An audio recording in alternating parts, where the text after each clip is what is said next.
November 1943. The Iron Valley front was a frozen, jagged scar under a moonless sky. For Sergeant Klaus and his veteran anti-tank gun crew, the darkness was an impenetrable fortress, a cold ally that rendered the enemy's formidable T-84 Stalker tanks blind and useless. Huddled in their reinforced dugout, the hiss of the wind was their only concern. They were the masters of this nocturnal world, invisible hunters, waiting for the foolish dawn assault they knew would come. They were safe. They were wrong. Without warning, a metallic shriek ripped through the night, followed by a blinding flash that erased their neighboring machine gun nest from existence. It wasn't artillery. The explosion was too precise, too flat. Klaus's blood ran cold. Before he could even shout an order, another shell struck their primary observation post. Then another obliterated a mortar pit 50 yards away. They were being systematically dismantled, hunted by an unseen predator that moved with chilling accuracy through the absolute darkness. Panic erupted over the radio reports of ghost tanks firing from impossible positions, their shots landing with lethal intent. There were no muzzle flashes, no engine roars, betraying a location only the thunder of impact. The fundamental rule of armored warfare that night granted infantry refuge from steel beasts had been violently shattered. What Klaus and his terrified men were witnessing wasn't just a battle, it was the terrifying debut of a technological revolution, a secret advantage so profound it was about to rewrite the entire doctrine of the war. To understand the sheer mind-breaking terror that gripped Sergeant Klaus's men in the Iron Valley that November night, one must first understand the brutal, unchanging arithmetic of the war they had been fighting for 6 agonizing months. The ghost tanks were a horrifying anomaly, a violation of the natural order of battle, because just weeks before the night had been the only sanctuary either side possessed. The true war, the one that chewed up men and machines with ravenous indifference, was a creature of the light. The conflict had ground to a bloody attritional stalemate, a static line of trenches, minefields, and fortified gun positions that had turned the valley into a modern-day Verdun. On one side, the Allied forces, with their numerical superiority in T-84 Stalker tanks, relentlessly pushed. On the other, the Imperial legions, dug in with the grim determination of fanatics, bled them for every inch of frozen soil. The fulcrum of this entire deadlock, the god of this steel battlefield, was the Imperial 88mm anti-tank cannon. Whether mounted on the sleek, predatory chassis of a PSV Jaeger tank destroyer or concealed in a concrete bunker, its performance was legendary, and its reputation soaked in the blood of Allied tank crews. The 88mm was not merely a gun, it was a judgment. Its high-velocity tungsten-core shell travelled faster than the speed of sound, meaning its victims would often be dead before they ever heard the report of the weapon that killed them. For an Allied tanker, the first sign of an attack was the apocalyptic crack of a shell punching through their armour, followed an instant later by the thump of the distant cannon. There was no time to react, no time to pray. One moment you were advancing, the next, your world became a superheated inferno of spalling metal and ignited propellant. Against this near-perfect weapon, the T-84 Stalker, for all its rugged reliability, was tragically outmatched. Its armour, while respectably thick, could be pierced by the 88mm at ranges where the Stalker's own 75mm gun was little more than a noisemaker, its shells bouncing harmlessly off the Jaeger's sloped frontal plate. Every daylight assault followed the same soul-crushing script. At dawn, under the cover of a rolling artillery barrage, the Stalkers would rumble forward, their commanders grim-faced in their cupolas. They would advance across the cratered no-man's land, a killing field the Imperial gunners knew by heart. And then the hunt would begin. From perfectly camouflaged positions, the Jaegers and their hidden 88mm brethren would open fire. The Allied tankers were brave, but they were not fools. They were being fed into a meat grinder. The losses were catastrophic and unsustainable. A T-84 crew's life expectancy on the front line was measured in weeks, sometimes days. Entire companies would be shattered in a single morning's attack, leaving behind a graveyard of blackened, smouldering hulls. The mechanics worked miracles, patching up damaged tanks and sending them back into the fray, but they couldn't replace the experienced crews who perished inside them. Green replacements, their faces a mixture of bravado and terror, would be rushed to the front, often lasting only a single mission. Morale was plummeting. The men felt like sacrificial lambs, their steel coffins sent to absorb the inevitable blows of an enemy they could barely see, let alone effectively fight. Daylight belonged to the Empire. Their gunners were patient, disciplined masters of their craft. They held their fire until the stalkers entered the optimal kill zone, then unleashed a coordinated volley that turned armored columns into scenes of chaos and destruction. The Allied strategy had devolved into one of brute force, hoping that enough tanks could survive the gauntlet to overwhelm a position before they were all annihilated. It was a calculus of blood, and the Allies were paying a butcher's bill they could not long afford. And then came the night. As the sun bled out behind the western ridges, an unspoken truce would settle over the valley. The fighting would die down to sporadic artillery fire and the occasional chatter of a machine gun. For the tankers, it was a reprieve. Night blinded the tank. The optical sights of the era were useless in the dark. To move was to risk throwing a track in a shell crater. To fire was to aim at shadows, a complete waste of ammunition. Night was for the infantry, for patrols that crept through the darkness on missions of reconnaissance or sabotage. For the armoured corps on both sides, it was a time to refuel, rearm, and recover the dead. It was the one rule of the Iron Valley that everyone understood: tanks did not fight in the dark. This fundamental limitation was the bedrock of Imperial defensive strategy. They could withstand the daylight assaults, absorb the losses, and use the night to repair their positions and prepare for the next day's slaughter, confident that their deadliest assets were safe from the armoured threat. This was the world that existed before that fateful November night. This was the brutal, predictable rhythm of death that governed the lives of every soldier in the valley. The shock experienced by Sergeant Klaus and his men wasn't just the fear of being attacked, it was the horror of witnessing the impossible. It was the sudden, terrifying realization that the enemy was no longer bound by the same rules. The sanctuary of darkness had been stolen from them. A high-ranking Allied general, reviewing the staggering casualty reports weeks prior, had slammed his fist on a map of the valley, his face a mask of frustration and despair. "We cannot win this way," he had roared to his staff. "We are bleeding ourselves white against a wall of steel. We cannot beat them in the daylight. If we are to break them, we must find a way to own the night. If we cannot see in the darkness, then by God we will invent a new way of seeing." It was a cry of desperation, a demand for a miracle. And deep behind the lines, in a secret facility shielded from all eyes, that miracle was already taking shape. That general's desperate demand was not a shout into the void.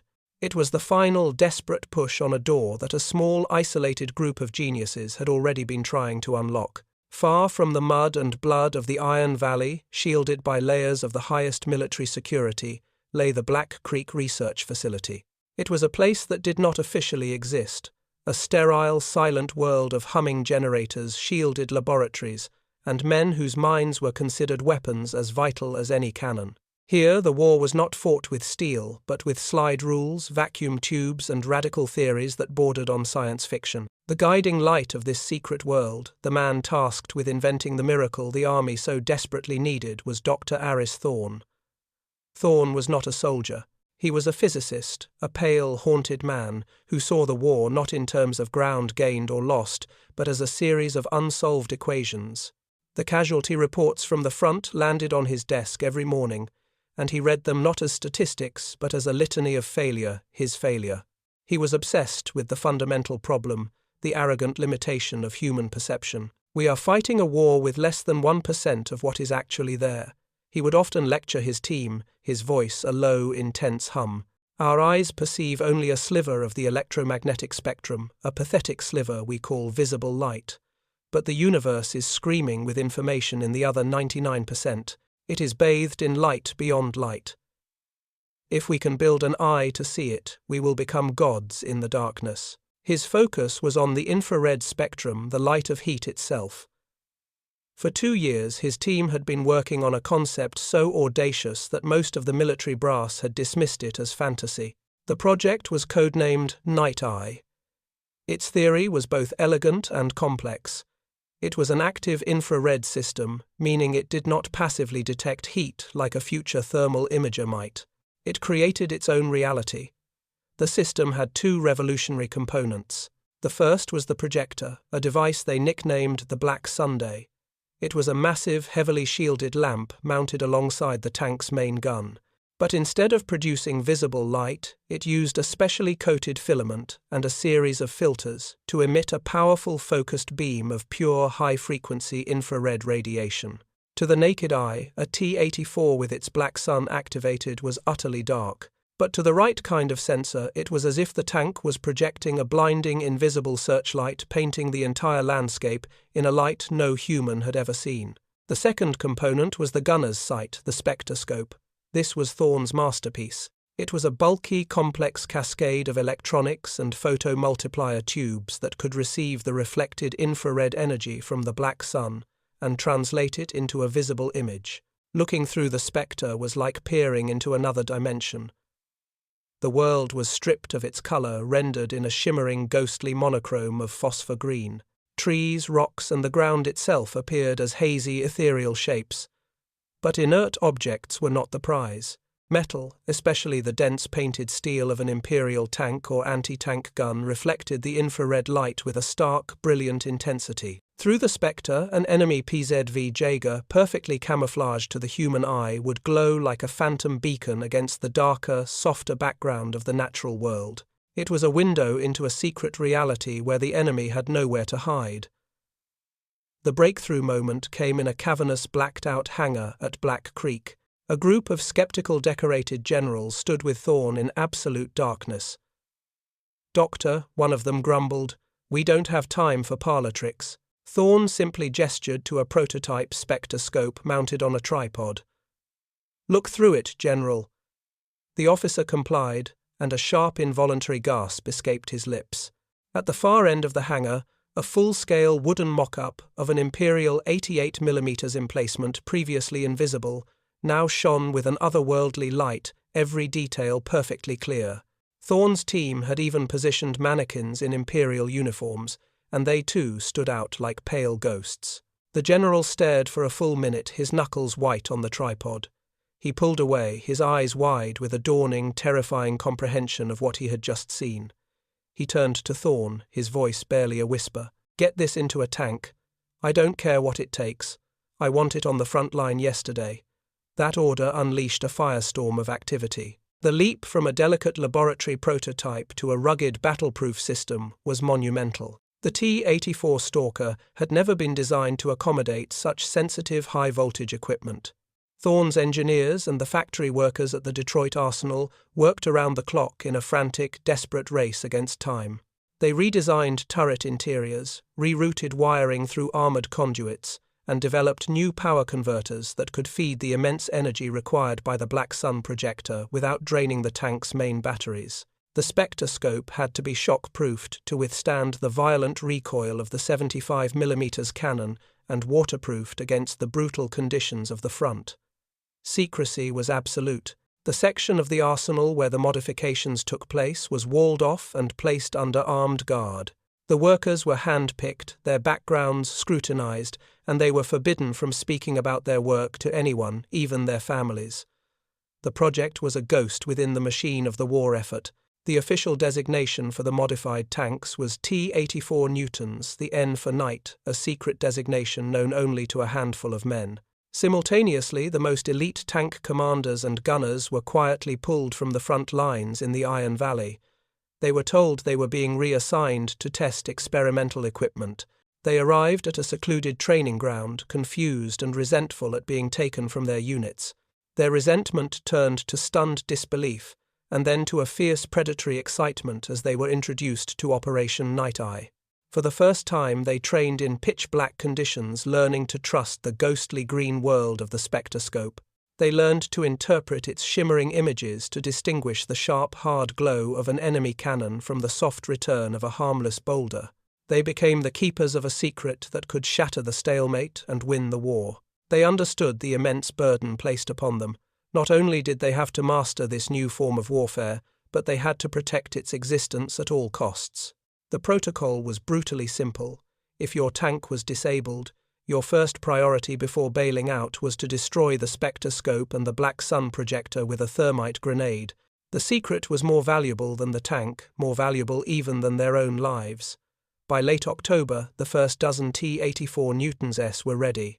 They were loaded onto heavily guarded transport trains under tarps, their strange new projectors hidden from view. They moved only at night, their journey back to the front, a clandestine operation in itself. When they finally rejoined the armoured divisions assembling behind the Iron Valley, they blended in with the hundreds of other stalkers. They were a secret hiding in plain sight.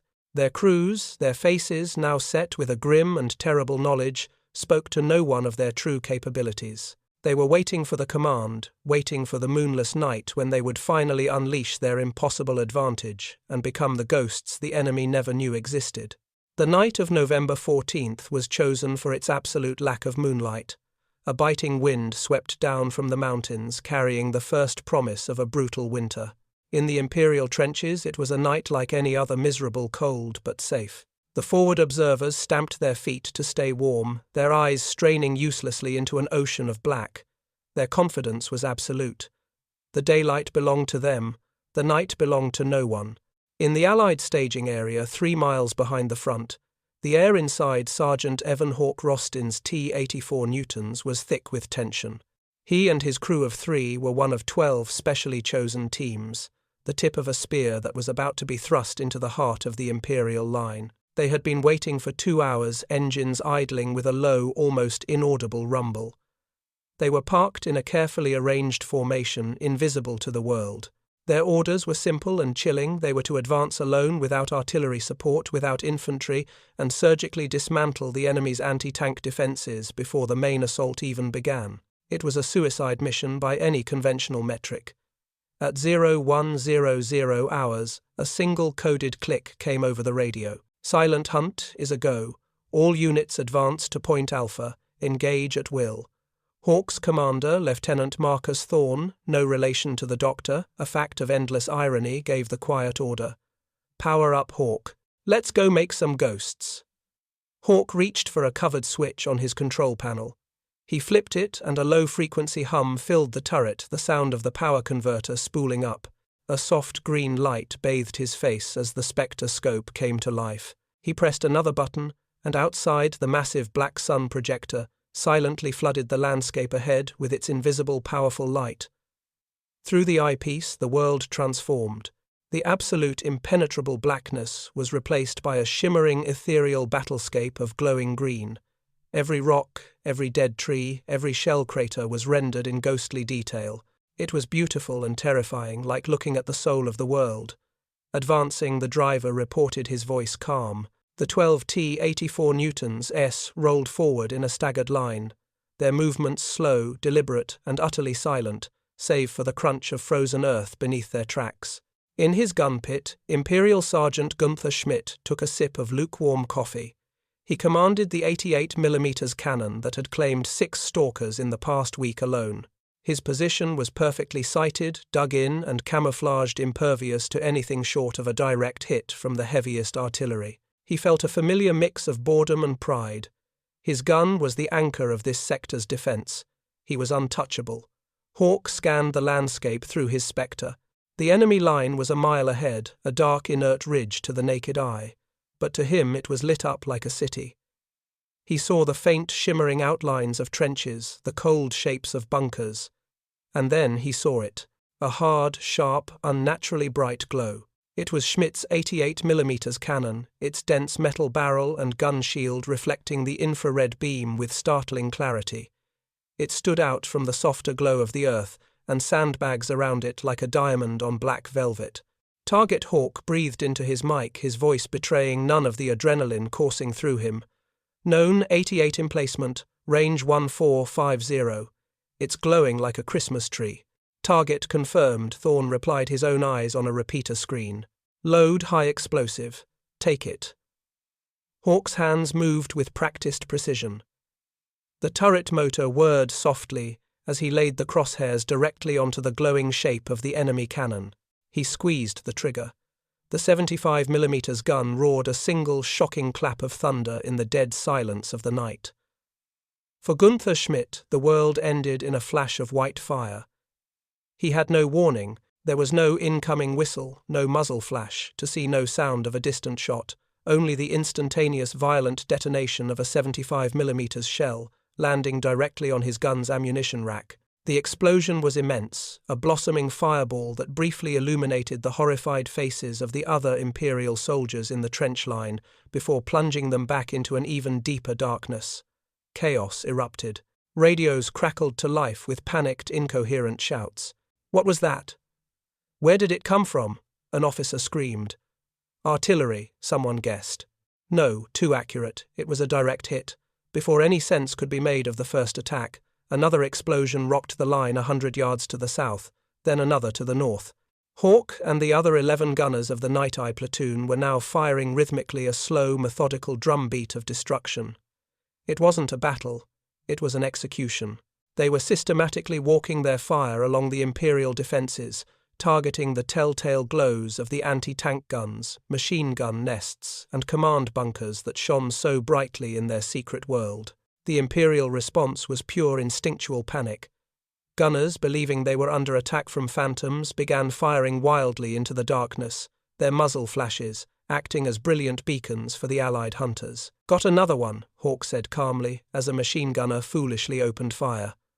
The stream of tracers was a child's crayon drawing in the night, but in the spectroscope the hard glow of the weapon itself was the real target. Hawk centered the crosshairs fired, and the machine gun fell silent. The psychological devastation was absolute. The Imperial soldiers were being slaughtered by an enemy they could not see from a direction they could not determine, with a precision that seemed supernatural.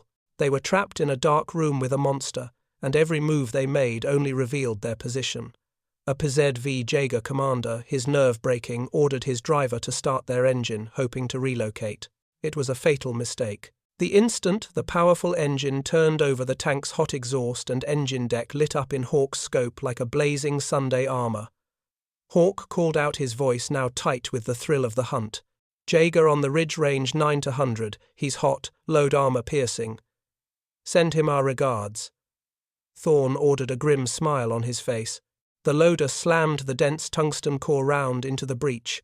Hawk tracked the glowing Jaeger as it began to lumber out of its revetment. He led it by a hair, held his breath, and fired. The shell screamed through the night and struck the enemy tank directly on its side armor, punching through the steel as if it were cardboard. For a moment the Jaeger just stopped.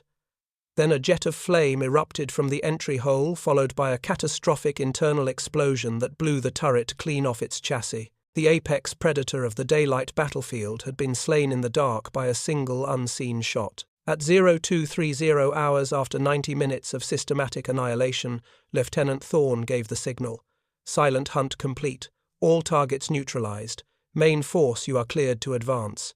The results were beyond even Dr. Thorne's most optimistic projections. The 12 T-84 Newton's tanks had fired a total of 137 rounds. They had confirmed the destruction of 22 88mm anti-tank guns, over 40 machine gun nests, 7 command bunkers, 3 ammunition dumps, and 4 PZV Jaegers. Their own losses were 0. Not a single tank had been scratched. When the main wave of Allied tanks and infantry surged forward, they did not meet a wall of interlocking fire. They met a defensive line that was already broken. Its spine shattered its soldiers, either dead, wounded, or fleeing in terror from the demons of the night. The impenetrable Iron Valley front, a line that had held for 6 months and cost thousands of lives, crumbled in less than 3 hours. The darkness, once the Empire's greatest shield, had become their tomb. The collapse of the Iron Valley front was not treated as a strategic failure in the Imperial High Command. It was treated as an anomaly, a freakish aberration of nature, like a lightning strike in a clear sky. In the days following the disaster, Colonel Jorich Richter, a man whose career was built on logic and the cold, hard calculus of war, found himself drowning in a sea of madness. The official reports from the front were a schizophrenic mess of battlefield hysteria and outright fantasy. His desk was littered with debriefings from shell-shocked survivors, their testimonies filled with incoherent ramblings about phantom tanks, whispering death and shots from a black Sunday. They spoke of being hunted by an invisible enemy, of seeing their comrades vaporized by shells that seemed to materialize out of the void. Richter was a product of the Imperial War College, an institution that taught its disciples to believe in the supremacy of doctrine, the infallibility of German engineering, and the predictable, almost mathematical nature of battle. This was chaos. This was witchcraft. and he would not stand for it. His first instinct, and that of his entire staff, was to dismiss the soldiers' accounts as the predictable exaggerations of defeated, terrified men. The human mind, under the duress of combat, was a fragile thing. This initial dismissal was the first crack in what would become a catastrophic failure of imagination. It was a failure born not of stupidity, but of an unshakable, arrogant certainty. The imperial military machine was built on a foundation of technical superiority. Their optics were the best in the world, their cannons were unmatched, their tactical doctrine, refined through victories across a continent, was considered gospel. The very idea that the enemy, the Allies, with their crude, mass-produced T-84 seconds could have conceived of, let alone deployed, a technology so revolutionary was not just unlikely, it was offensive. It was an insult to their entire worldview. In a sterile, fluorescent-lit bunker far behind the lines, Richter convened a meeting with his chief intelligence analyst, Major Kellerman. Kellerman was the epitome of the imperial staff officer, precise, condescending, and utterly convinced of his own brilliance. He laid out a series of thick files on the polished table. "Colonel," he began, his tone patient as if explaining a simple concept to a child, "we have the complete technical specifications for the T-84 Stalker. We have captured several intact over the past year. We have disassembled them down to the last bolt." He opened a file to reveal a highly detailed schematic of the T-84's turret. Their fire control is rudimentary. The gunner's primary sight, the M38, is a standard telescopic sight. It is a competent piece of equipment, but in darkness, its effective range is less than 50 meters, and that's with the aid of star shells. There is no infrastructure, no power supply, no mounting hardware for anything more advanced. The reports of them firing accurately at over a kilometer in pitch-black conditions are, with all due respect to the men at the front, a physical impossibility. Here was the second pillar of their failure, an utter reliance on outdated intelligence. Their analysis was meticulous, it was thorough, and it was completely, utterly wrong. They were studying a fossil and believing it was still a living creature. Every subsequent report that came in was filtered through this flawed, obsolete lens. Richter, still troubled, pressed the point. "Then explain it, Major. Explain the destruction of 22 of my best anti-tank guns in 90 minutes with no return fire." Kellerman had his answers ready, all of them logical, all of them fitting neatly within their established doctrine. A brilliantly coordinated pre-sighted artillery barrage he offered, or more likely a new form of infantry-carried rocket weapon fired from close range. The men wouldn't have heard the tanks because there were no tanks. It would explain the lack of engine noise and the phantom nature of the attacks. This explanation was accepted because it did not challenge their fundamental belief tanks cannot fight effectively at night. Their own doctrinal manuals, leather-bound books that dictated every aspect of their tactics, stated this as an immutable law. They were trapped in a prison of their own making, where the rules they had written for themselves were projected onto their enemy. The final fatal piece of the puzzle fell into place a week later. A patrol discovered a disabled T-84 Newtons that had struck a mine during a subsequent night action. The crew had escaped, but not before following their protocol. Colonel Richter himself went to inspect the wreck, his technical team in tow. Here was the truth lying before them in a twisted heap of steel, and they were completely blind to it. They saw the evidence, but they did not comprehend it. Their eyes fell upon the large, strange housing next to the main gun, the remains of the Black Sun projector. The outer casing was shattered, revealing a complex arrangement of lenses and a large blackened filament. An experimental searchlight, one of the engineers suggested. Perhaps a psychological weapon designed to blind our gunners. They theorized for an hour, but their minds could not make the leap to a light that was invisible. It was a concept so alien to their understanding of physics that it never entered the realm of possibility. Inside the turret they found what was left of the Spectre scope. The thermite grenade had done its job. The device was a melted, fused slag of glass wiring and metal. An engineer poked at it with a screwdriver. "Standard M38 sight," he declared with authority. "Looks like it took a direct hit and melted in the fire." They saw a ruined gun sight, nothing more. They missed the oversized power cables leading to it. They missed the unique mounting bracket. They saw only what they expected to see. The subtlety of the modification had been its greatest defense. It was not a new turret, not a different cannon, not an obvious change in silhouette. It was a secret hidden within the familiar shell of a tank they thought they knew inside and out. Armed with this conclusive physical evidence, Major Kellerman wrote his final report. The Allied night attack, it stated, was a combination of tactical surprise, exaggerated field reports, and the possible use of new infantry anti-tank weapons. The captured tank showed no evidence of any new revolutionary sighting technology. The recommendation was clear: strengthen forward listening posts, increase the use of illumination flares, but do not alter the core defensive doctrine. Richter signed off on the report. The anomaly had been explained, order had been restored to his world.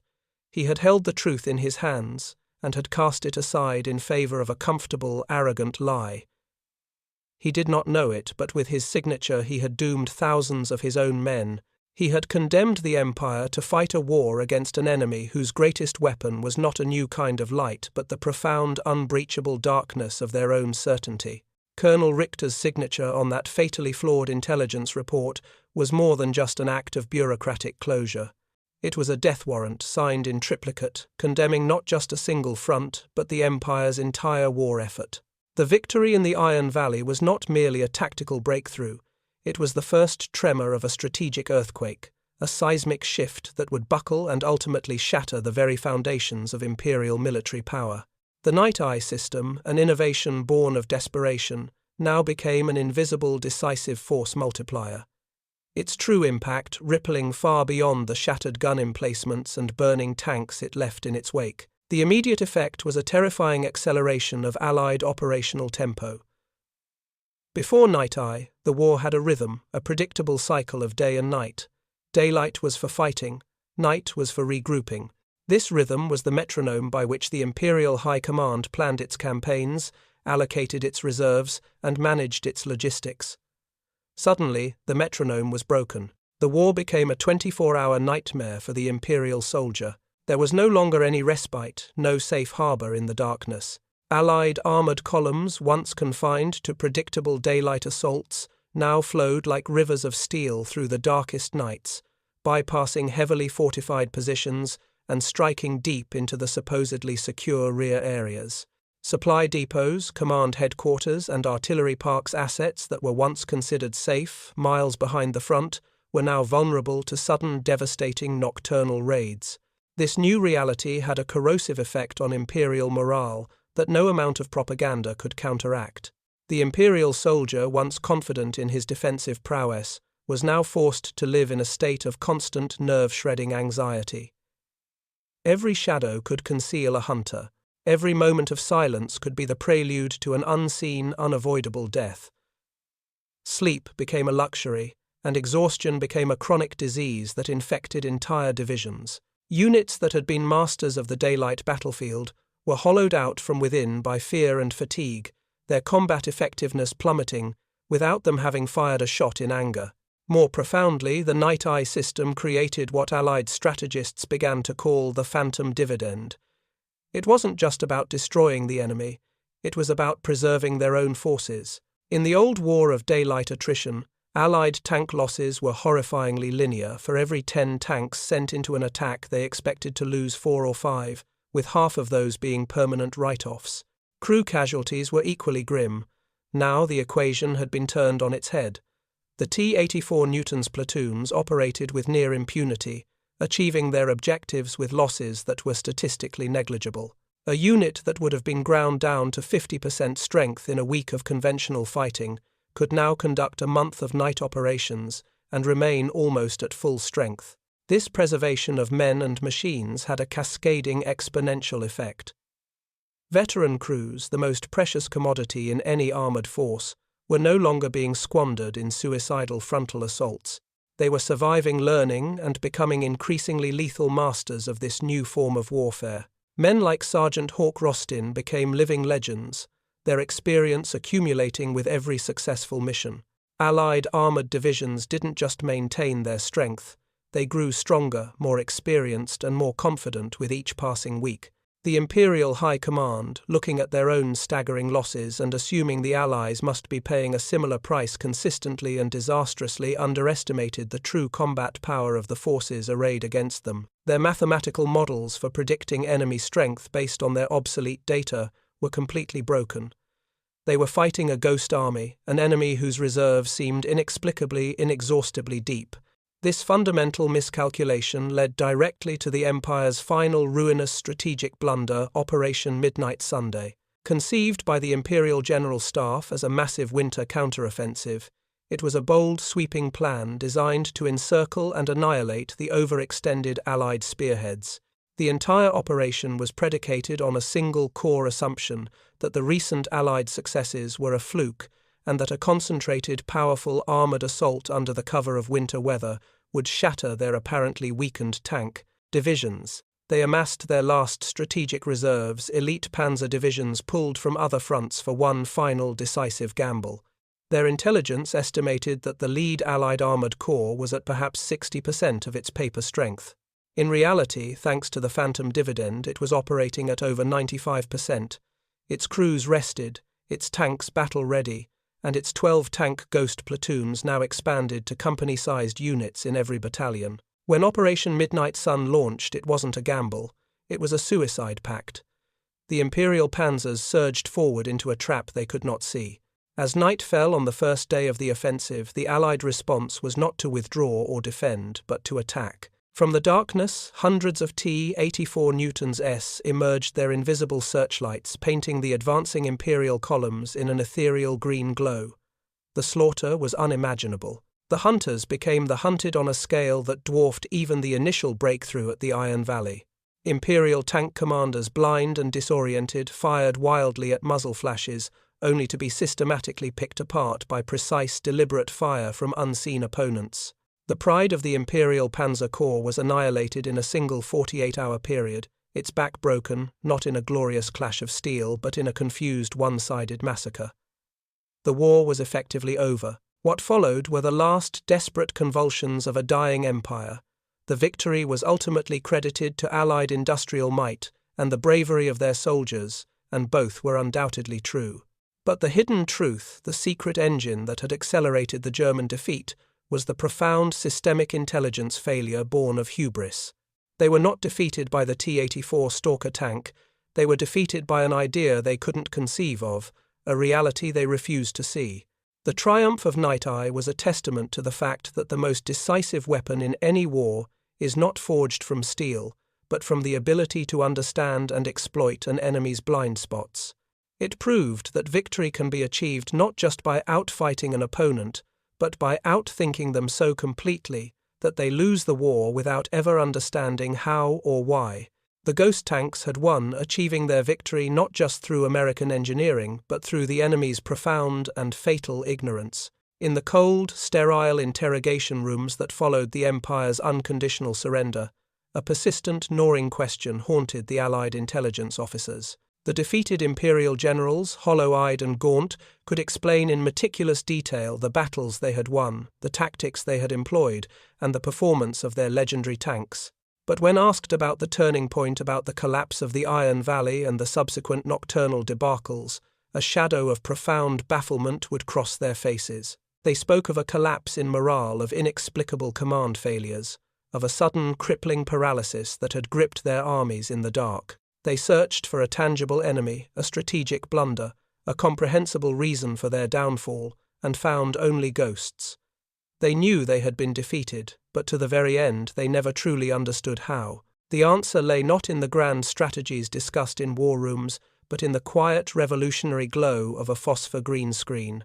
The Night Eye system was more than a clever piece of hardware. It was a redefinition of reality itself. It weaponized a fundamental force of the universe against an enemy who remained blissfully, fatally unaware of its existence. While the Empire had perfected the art of war on the visible spectrum, the Allies had learned to fight in the vast, unseen battlespace of infrared light. Dr. Thorne and his secret team had not simply built a better gun sight. They had bestowed upon their soldiers a godlike sense, granting them mastery over the darkness that had once been a universal equalizer. It was a paradigm shift so total, so far outside the enemy's conceptual framework, that it was never even identified as a threat. Ultimately, the story of the Ghost tanks is a chilling illustration of a timeless military truth. The most decisive weapon is often not the one that makes the loudest noise, but the one that remains completely undetected. The true genius of Night Eye was not its technical complexity, but its profound strategic invisibility. It did not announce its presence with a new silhouette or a larger cannon. It was a subtle internal revolution, a secret carried in the minds of its crews and hidden behind the familiar steel face of a tank the Empire thought it had already solved. The Allied victory was born of a symbiotic relationship between their own desperate innovation and the deep, unshakable arrogance of their foe. The Imperial High Command's failure was not simply a missed intelligence report. It was a deep-seated cultural and intellectual disease, a certainty in their own superiority, so absolute that it blinded them to the possibility of the impossible. The legacy of Operation Night Eye, therefore, is not merely a tale of technological triumph. It is a stark and enduring lesson on the mortal danger of dogma. It proves that the most heavily armored fortress can be breached not by a more powerful shell, but by a new idea. The ghosts that haunted Sergeant Klaus and annihilated the defenders of the Iron Valley were not spectres of the dead. They were the harbingers of a new age of warfare, a future that the Empire, trapped in the brilliant daylight of its own past glories, refused to believe in. Their greatest enemy was never the T-84 Stalker. It was their own refusal to imagine that their opponent might be fighting a different war entirely, in a darkness they could not even comprehend.